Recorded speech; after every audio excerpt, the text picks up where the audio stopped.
Welcome back to the kitchen. You are here with Team Mad Rational. Back again, episode 12, I believe this is. Yes.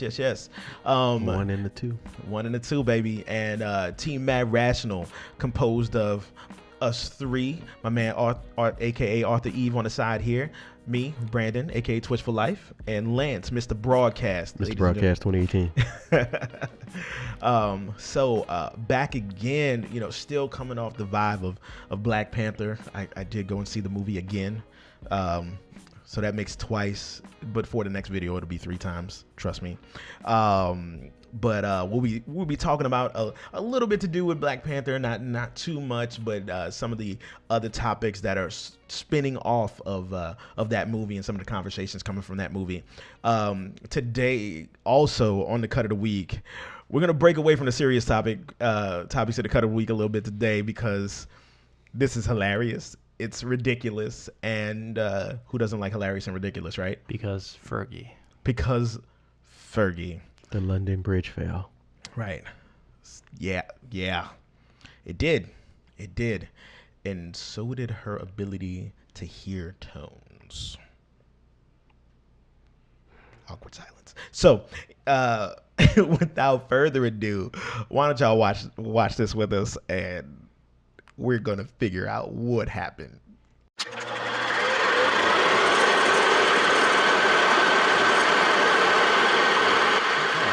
Star-Spangled Banner, an acclaimed singer, songwriter, actress, and 8-time Grammy Award winner from Hacienda Heights, California, Fergie.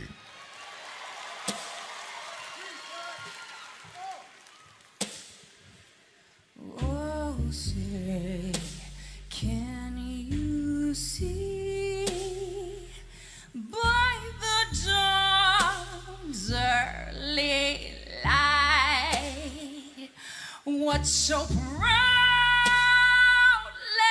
wailed at the twilight's last gleaming, whose broad stripes and bright stars through the perilous fight o'er the ramparts we watched were so gallantly streaming in the rocket's red glare, the bombs bursting in air gave proof through the night that our flag was still there. Oh, say, does that star-spangled banner yet wave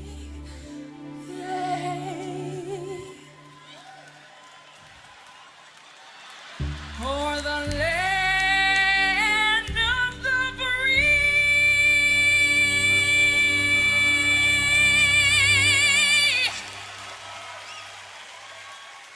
and the home of the brave.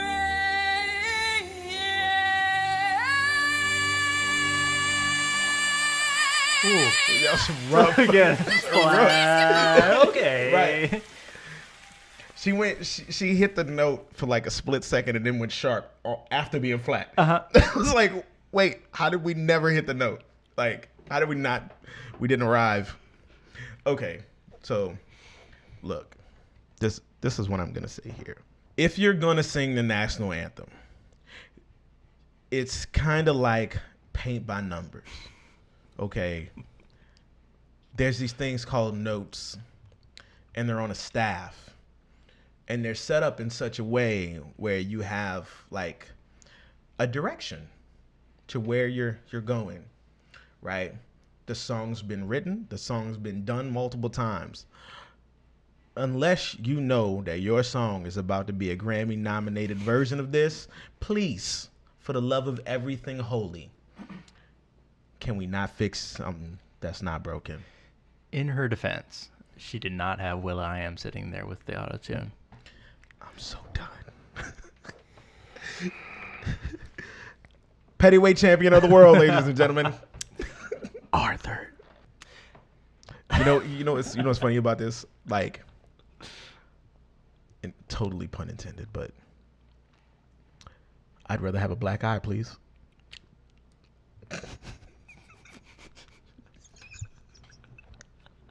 You made me have to look at America just now. I haven't had to look at America in about 3 episodes. Thanks. All right, let's break it down. All right. First of let's all, go. she came at this originally like Marilyn Monroe. She came at this extra sideways. She tried to do that like classic. Right. Because when the bass came in, the doom, doom, Oh yeah, that. doom, and it was sexy. Oh yeah. It was. You can't. Don't make the Star Spangled Banner sexy. It was like a mashup of Marilyn Monroe and Eartha Kitt. Yes. Yes. Yes. And then like Britney Spears. Right. The only thing that was missing was her saying "Happy Birthday, Mr. President." That was like for real. You're right. You know. That was it. Cause I love the side by side comparison of her and then Maya Rudolph. Yes. Doing the. I think I'd rather listen to Maya Rudolph though. Oh, every day, any day. Yeah. Does anybody have Carl Lewis's number? But why first he walked out there looking like Celine Dion? And a little bit of Barbra Streisand from the side. And a little. You right. Bless You her okay on heart. the side. Bless her heart. Since we in the South. She meant well. She meant what? She means well. She did her best. Right. She did her best. Well, isn't that cute? All I'm saying is, they need to challenge her for one of them seats on that show she on. And he'll be like, "Who's up next?" I want Fergie. But she's not. Nope. I want her spot. Mm-hmm. So the backing track though, was that a live band? They did well.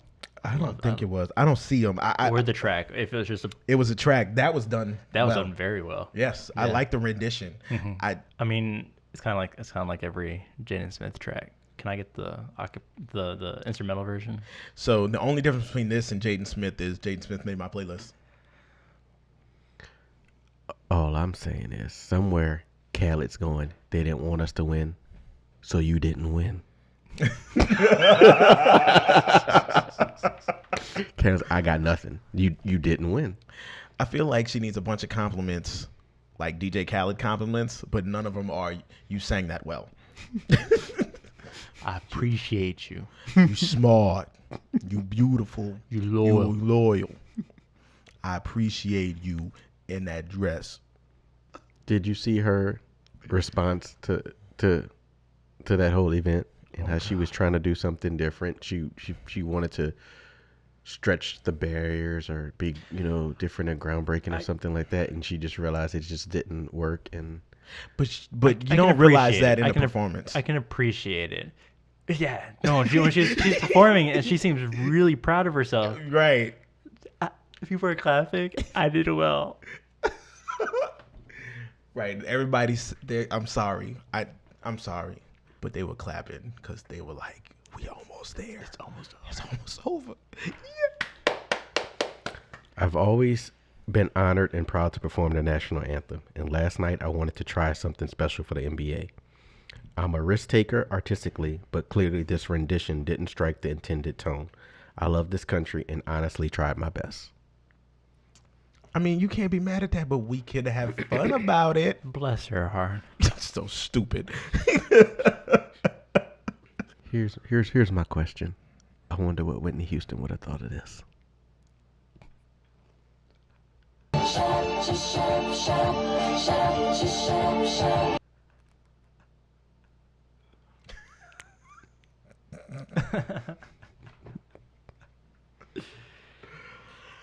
Once again, this is the cut of the week.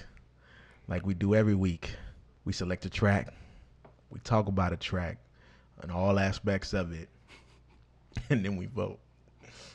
Trash or trophy? This week, I'm gonna give her a trophy for showing up and doing her best. Participation award. She just got a Participation millennial She just got a participation trophy Participation award. from my man Arthur Yves. Mr. Broadcast, might you enlighten us with a vote? I'm gonna leave that she did her best in We the Best to You and Khaled, and I'm gonna go ahead and give her 3 Oscars as an Oscar to Grouch. In the trash can. You know what? So I guess I'm the tiebreaker. This is a crazy place to be in because I love Fergie. I do. You know, the albums that she was a part of was special to my heart and my upbringing in the hip hop world and dancing and stuff. You know, but I only have one thing to say. Shut up. Just shut up. Shut up. Shut it up. Just shut up. Shut up. Cause that was clearly trash. Everybody has their moments. You know, it wasn't trash. Black Panther. You're not wrong. You're not wrong. I mean, we've already talked about Black Panther ad nauseum, but I feel like this is just a wonderful time to congratulate the producers for doing their due diligence in researching the African culture and the comics themselves, the stories themselves, and wrapping it all together in a very beautiful, package. Yeah. Agreed.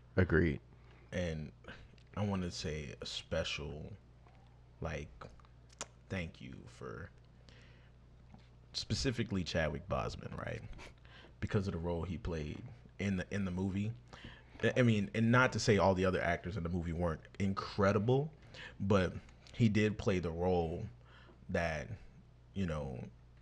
kids will look up to and say, and like Michelle Obama said, they will see a hero, a superhero on a big screen that looks like them, right?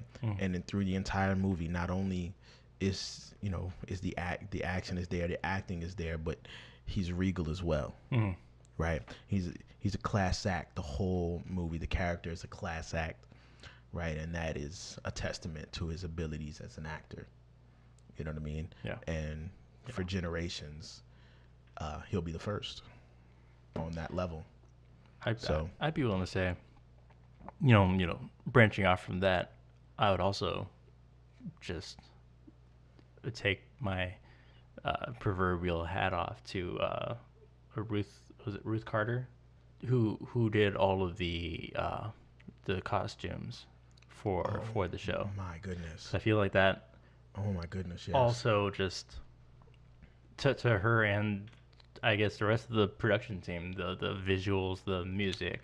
I know I didn't experience this myself, but you went back and watched the film again, and yeah, I guess they did do their due diligence with the music. And it was very it was good. So when I went back and saw it the second time, right, and initially thinking there was an opportunity missed, and I think it's because when you're watching a movie of that caliber, you get caught up in the glory of it, and so you think you hear some things, you think you see some things, and then you go back and watch the second time, and then you're enlightened because now that you know the story, the action is coming, you're able to sit in awe of all the little details that they decided to put in the movie. And one of the little details was the fact that they did debut African styles of hip hop. Every time Chadwick Boseman was on screen as King, right, and he was walking through somewhere, going somewhere, the rhythms in the back were all those African styles of hip hop. And then when Michael B. Jordan took up that mantle as King inside of Wakanda, and even I think going into Wakanda before the challenge was made, they had American hip hop there symbolizing where these two characters came from. Right, one from America and one from Africa, and it was done extremely well. And when you look at the compare and contrast, and then you're like, oh my goodness, it makes so much sense now. And they didn't miss the opportunity. The dancing was there. You know, you got to pay attention to certain parts of the movie. It was great. It was a wild. You know what I'm saying? I can't believe I'm in more awe of the movie the second time than the first time. You know, because of just the little details there. Before we continue as well, I mean, let's just talk about Mr. Chadwick for a second, and what I feel like what makes his character of T'Challa for me so historical is the bigger picture of all the historical figures he has played. Oh my gosh! I mean, yes. This man played Jackie Robinson. Yep. He played Thurgood Marshall. Yep. He played James Brown. Yep. And then outside of real life superheroes, he goes and says, you know what? I'm going to bring this superhero to real life for these kids. Yeah. This man has played real life superheroes. And then made superstars. Superstars. Right, yeah. And then came back around and took a superhero and made him a superstar. We just glossing over the Egyptian Well, I mean, gods. no, I mean, I know he did God of Egypt, but Got it. you know, for folks who don't know that, Right. you know, which that goes into another conversation Right. here Yeah. of casting, which is where we're Right. getting ready to get into. So You know. so part of the conversation that we're having today, and we was having, you know, off camera, was in the movie industry, there are some pretty big movies where it felt like there was a lack of research done in the casting department. There was a lack of research done in the design department. There was a lack of research done in the storyline department with some movies, and we're like, what? You know what I'm saying? And you look at movies like Avengers, the two Avengers movies, Avengers 1 and then Age of Ultron, and then your Captain America movies, because those were phenomenal. Even your Ant-Man movies, and you're like, these are the examples of what it looks like when all those parts come together and everybody's firing on all cylinders. Mm-hmm. You know what I mean? Mm-hmm. Because we can go to some movies like Gods of Egypt, and you know, we're like, huh? Where were the actual Egyptians? Gods of Egypt. You have this Assassin's Creed that came out last year or the year before. Right. Once again, you know, where's the diversity in the casting? Mm-hmm. You know what I mean? Not to say the actors that were in the movie aren't great actors, but let's be real. Like, it's Avatar. Okay. But be clear, we're talking about Avatar: The Last Airbender. The Last Airbender. Not You're right. Avatar. Not Blue People. Not Avatar. No, Right. that Avatar that's a good movie. I like that movie. But Avatar: The Last Airbender, the live action version, not the Nickelodeon. Man, really? Come on, guys. I mean, You know what cultures you were depicting with the different types of benders, the air benders, the fire benders, the earth benders, the water benders. You know what cultures you were depicting. Come on, like let's be more diverse in the casting. you a nerd. I am. Just for everybody out there that don't know, I'm a nerd. Here we is. Nerds are winning. We are winning. Revenge of the Nerds Part 18 right here. I mean, now we have DC and we have Marvel. What other like cartoons can they animate, or can we look forward to seeing a movie of? What I want to see is how they would cast Thundercats. Who is going to play Panther? Let's be real. We know up front, Panther is a brother. Panther is the shaft of Thundercats. Yo. All right. What about Look. Okay, so let's be real, right? Let's be real on the whole movie. Yes, you know, Panther. We all know Panther was the brother in the show. But what's really gonna make the movie though? What's really gonna make that movie something special? You know how I am about villains, right? I believe that when you cast the correct villain, it pushes the storyline to the next level. Who's gonna play Mum-Ra? Both versions, right? You know what I'm saying? You cast a good Mum-Ra, and then Mum-Ra the Ever Living, and we have an incredible movie. And please don't give me the movie that doesn't have Mum-Ra in it, and we only got the little jackal dude and the lizard dude. Please don't give me that. I don't want that. Nobody wants that. We want Mum-Ra. Don't give me that. If you give me that, I'm not buying a ticket. And as you can see, I buy like 2, 3, 4 of them things. That's how I do. So casting is all of it encompassed in the one option, right? I mean, because you line up several different actors, right? You like, okay, this one physically embodies, you know, what we're going for, you know what? But this one's got the voice. They've got the, you know, the mannerisms. You know what I mean? And it depends on what we're casting for. For instance, like I'll bring up like Mark Hamill, right? You would never physically cast Mark Hamill as Joker. No. But there is no better Joker than Mark Hamill. You know? Right. And I guess that's kind of like what we're talking about today. You know what I'm saying? Like, you know, that perfect casting option. You wouldn't cast Park and Recreation's Chris Pratt as Star-Lord. That's true. That's true.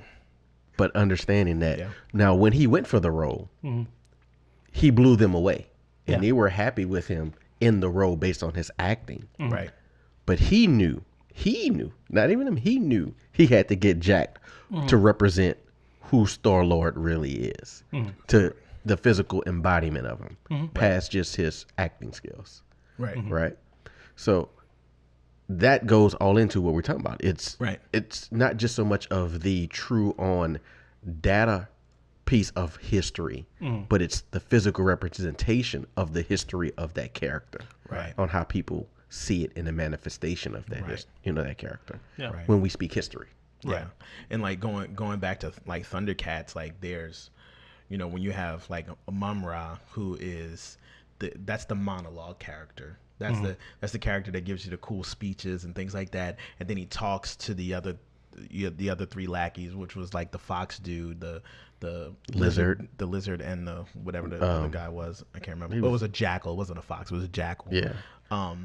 But like he's talking to them and giving them commands. But then when you know Lion-O shows up and he's like, you know what, forget this. You know, Mumra the Ever Living pops out. You know what I'm saying? And the rags fall off.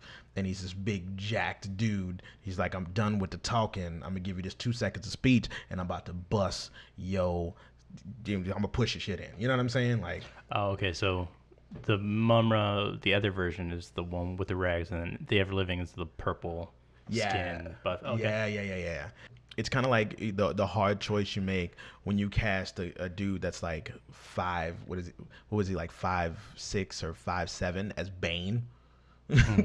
You know what I'm saying? Like, and Bane's supposed to be a giant. Yeah, I think he's like 6'11" or something like that, right? Yeah, 6'11", yeah. like 400 pounds. Bane is a giant individual, right? But you don't get a better actor, Right. You know what I mean? It's like, so you kind of stuck there. I mean, they made it work with like camera angles and positioning Dude and being stuff. thick. Yeah. Yeah.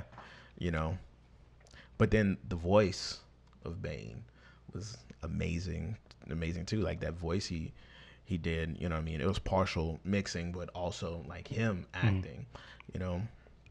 You're right in that casting makes all the difference. So I think having somebody, I'd be willing, like I'd be more interested to see a new actor, a new like big screen actor getting up there and playing the part of Mumra. Somebody who we haven't seen before, so you don't get that kind of like, oh, I saw him in this thing, like. Well, that's how you create brands, Right. You know what I'm saying? So like, what's your boy his name that played Harry Potter? Daniel Radcliffe. So yes, so like Daniel Radcliffe. So like Daniel Radcliffe hadn't, but you know, besides some smaller parts, like he hadn't been in anything until Harry Potter, and when he played as Harry Potter, he plays Harry Potter for 8 movies, right? And so that's how they created a brand, is they grabbed somebody new, right? And they created a brand, and that's exactly what you do. Now, me saying that, just as a side note, Marvel did something incredible because they rebranded actors that we were already familiar with, right? And so, like now, you look at Robert Downey Jr. and you're like Iron Man. You know what I'm saying? But before, like Robert Downey Jr. has a pretty incredible resume. Pretty robust. Yeah, it's robust IMDb. Yeah, it's crazy. But he's Iron Man. He's Tony Stark. You know what I'm saying? He looks the part and everything. You know what I mean? So we still kind of grew up with him. Yeah. as Tony Stark. But here's Right. the thing: there's even inner rebranding of actors inside of Marvel. Oh, that's true. Two Flames, who then turned around to Yeah. Human right. Torches, who turned around to be Captain America And Killmonger. and Killmonger. Yep. Then you took a jacked up ass Green Lantern and brought him over to make him Deadpool. That's right. That's right. That's right. But that's not a rebranding inside of Marvel. Wasn't he? Green Lantern is DC. You know, I agree with you what you're saying about Harry Potter. Yeah. And you can see that being reused when it comes to Stranger Things, Netflix TV show, second season. Yeah, yeah. Very good That's- first and in follow up second The season. story in that thing is crazy. It starts off a little weird, but then it starts to make sense. Right. And it's good. And what I like about it is how they use these fresh new actors and actresses, and they give them, because it's set in the 80s, they have the timeline done right. They did their work. They did their history on what was going on then, what was fresh in 85 to 86. They make it fresh to these actors and actresses as they play these roles. Yes. And so when you're watching it, you're feeling everything they're feeling as it's happening for the first time, even though for you as the watcher, it's something in the past. Yeah. And yes, you have relatable physical actors and actresses you recognize playing roles to kind of mentor these other new kids along the way. But it's definitely this new set of kids that's bringing and carrying the torch and following for sure. on. So For sure. It's it's funny you're talking about like the kids, carrying a torch. A couple years ago, I'm a huge sci-fi nerd, right?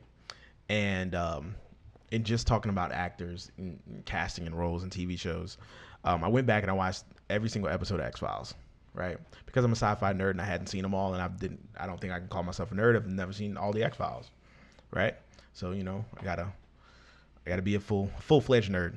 One of the things I noticed is if like you follow like X-Files and you're looking at the actors that play like cameo roles inside the show, like almost every actor that was in like Stargate SG-1 and Stargate Atlantis, not Stargate Atlantis so much, but Stargate SG-1, almost all the actors outside of the main four, right? The main four actors were all in X-Files at one point, like as a cameo in the show. I saw them, I was like, what? Another one? Again? And even through Stargate Atlantis, like you see some people that reoccur from X-Files to there, you know what I mean? And it's wild to see that generation start up, and a lot of them are kids. Like they played like, some messed up kids and stuff like that in that show. right. And then you see them grow up and they stay in the same genre. And it's like, wow, I watched you grow up on film, and now you're here on one of my favorite shows. You know what I mean? So it's like, I wonder what's about to happen with those Stranger Things kids. Stranger Things kids. Are they gonna grow up on that show? Because that's kind of the path we see right now. Is like, people are growing up on shows. You know what I mean? You look at what is it, Supernatural, and those guys have been doing it for 12 seasons. You know what I mean? We've watched them grow up. And you look at like we were talking about Harry Potter, like Daniel Radcliffe was a kid, when he played Harry Potter the first time. By the 8th movie, I think He was a grown ass man. Yeah, like 12 years had passed, or 13 years or something like that. It's you watch him grow up on film and watch him become something incredible. You know what I mean? So that's the dope thing about it. Another one to add to that is Chandler Riggs, who plays Carl on The Walking Dead. Yeah, well, I'm not walking. I don't watch The Walking Dead, but Okay, fair enough. But yeah. I mean, we're talking 8 seasons we've watched Carl. Seamlessly always seemed to want to be in the house when everybody asks where Carl's at, but Carl's somewhere else. I don't know how Carl survived so long, because every time he's supposed to be one place, Carl decides to go somewhere else. But hey, more power to him. But definitely agreeing up, we're definitely in a time. What I think it is getting back to that another, because it's funny. I'm looking at it from the bigger picture of what we're talking about today. That following that history other than just saying it from the data perspective, but the history of things that worked. We're getting back to that cycle of shows that are lasting more than 2 and 3 seasons again. We have a lot of shows that are coming back that used to be on in the 80s and 90s that are coming back. The Will and Grace, the Roseanne's getting ready to come back. But those were those shows that were on forever where you watch those kids grow up. Right. Right. Which I'm a Roseanne fan. I'm not going to lie, I'm a Roseanne fan. Let me some Roseanne. I'm very interested to see how they're going to have the 2 Beckys because they're going to have both Beckys on there. Don't know if you know that. There are 2 different Beckys. Yeah, I remember we had the conversation Right. before. Yeah. So that's going to be interesting to see how that plays out. I hope it's not like a Fuller House. Right. Like, well, yeah. That was. But I mean, think about it. Family Matters, man. Watching Steve Urkel grow up, dude. But that's where we are right now. But it goes back to that beginning piece of casting. Yeah. And how you cast. Mm-hmm. I watched who was it? Famous Los on he's got a huge basketball following on Facebook, and he had met Jaleel White, and he asked him, "Wait, what? Who? Urkel?" And he's like, "Nah, man, I'm Jaleel." He's like, "Man, your name is not Jaleel. It's Steve Urkel." you know what I'm saying? Stefan, right? Yeah. But it's crazy, that these actors get branded, in those roles. They played a role for so long, and it's like you don't know anything else besides that. Mm-hmm. And so they go anywhere, and it's like, oh my gosh, and that's really cool to see. It's been fun talking with y'all in the kitchen, and as always, if you like what you saw here, go ahead and hit that like button. You want to see more of our videos, more of the podcast, hit that subscribe button. And look, just remember, it's a conversation. It's not an argument. It's not a debate. We're just here to have fun, bring up some topics, and talk about them. All right? I'm going to holler at y'all later. Peace. Thundercats 2024.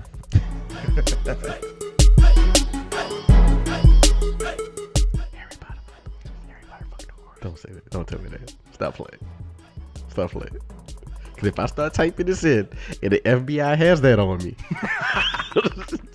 because that means tomorrow when I'm at work, Wait, what are we they be talking like, about? "Why do you got saddles and stuff popping up?"